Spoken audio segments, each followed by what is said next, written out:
അർജുൻ അഴകും സ്റ്റൈലും മാസും ഒക്കെയാണെന്നാണ് ഇന്ന് ശ്രീതു അർജുനോട് പറയുന്നത്. അപ്പൊ റസ്മിനും അർജുനും ശ്രീതുവും തമ്മിൽ രാവിലെ സംസാരിച്ചുകൊണ്ടിരിക്കുന്നുണ്ടായിരുന്നു ലൈവില്. അപ്പൊ റസ്മിൻ പറയുന്നുണ്ട് ഞാൻ നല്ല സ്റ്റൈലായിട്ടുണ്ടെന്ന് കുറച്ച് പേരൊക്കെ പറഞ്ഞു എന്ന് പറയും. ശ്രീതു പറയുന്നുണ്ട് ആ റസ്മിൻ സ്റ്റൈലാണെന്ന് പറയുന്നുണ്ട്. അതിന്റെ ശ്രീതു പറയും അർജുൻ പിന്നെ മാസാണല്ലോ, മോഡൽ ആയതുകൊണ്ട് അർജുൻ അറിയാം എങ്ങനെയാണ് സ്റ്റൈൽ ചെയ്യേണ്ടത്, ഡ്രസ്സ് എങ്ങനെയാണ് ഇടേണ്ടത്, എങ്ങനെ പ്രസന്റ് ചെയ്യണമെന്നൊക്കെ അർജുൻ അറിയാം എന്നുള്ള രീതിയിൽ ശ്രീതു പറയുന്നുണ്ട്.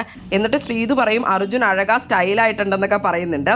അപ്പൊ റസ്മിൻ അവിടെ കളിയാക്കട്ടോ അഴകാ സ്റ്റൈൽ എന്നൊക്കെ പറഞ്ഞ് റസ്മിൻ അവിടെ കളിയാക്കുന്നുണ്ട്. പെട്ടെന്ന് ഒരാൾ വന്നപ്പോൾ അങ്ങനെ പറഞ്ഞല്ലോ എന്നൊക്കെയാണ് ശ്രീതു പറയുന്നത്. അപ്പൊ റസ്മിൻ പറയേണ്ട ആ പൂജ പറഞ്ഞതായിരിക്കും ശരിയാ, നീ അവിടെ നിൽക്കുന്നതും നീ നടക്കുന്നത് സ്റ്റൈലാണെന്നും കണ്ണും കൊണ്ട് നോക്കുന്നത് സ്റ്റൈലാണെന്നും ഒക്കെ പൂജ പറയുന്നുണ്ടായിരുന്നു. അപ്പൊ പുറത്തുനിന്നുള്ളവർക്കപ്പം നിന്റെ സ്റ്റൈല് ഭയങ്കര ഇഷ്ടമാണെന്നൊക്കെയാണ് അവരായിട്ട് സംസാരിക്കുന്നത്. ശ്രീതു അപ്പൊ അർജുനെ പറ്റി പറയുമ്പോഴേക്ക് അർജുൻ ചിരിച്ചോണ്ടൊക്കെയാണ് ഇരിക്കുന്നത്. അതിനുശേഷം പിന്നെ അവർ നോമിനേഷൻ ഒക്കെ ഡിസ്കസ് ചെയ്യുന്നുണ്ട്. അപ്പൊ ശ്രീതു പറയുന്നുണ്ട് ഒട്ടും വയ്യാന്ന് പറഞ്ഞവരെ അന്ന് നോമിനേഷൻ എല്ലാം കിട്ടാലോ എന്നൊക്കെ ഉള്ളത്. അപ്പൊ റസ്മിനെ കണ്ട ശ്രീതുവിനോട് പറഞ്ഞിട്ടുണ്ട് എനിക്ക് ഇവിടെ നിൽക്കാൻ പറ്റുന്നില്ല എന്നൊക്കെ പേഴ്സണലി പറഞ്ഞതാണ്. അപ്പൊ റസ്മിൻ പറയേണ്ട പേഴ്സണലായിട്ട് അങ്ങനെ പറഞ്ഞവരെയൊന്നും ഇടാൻ പറ്റില്ല എന്നൊക്കെ ഉള്ളത്. കൂടുതൽ ബിഗ് ബോസ് വീഡിയോകൾക്കും ബിഗ് ബോസിന്റെ ലേറ്റസ്റ്റ് ലൈവ് അപ്ഡേറ്റ്സിനുമായിട്ട് ഈ ചാനൽ സബ്സ്ക്രൈബ് ചെയ്യണേ, സപ്പോർട്ട് ചെയ്യണേ. അടുത്തൊരു വീഡിയോയുമായി ഉടനെ കാണാം.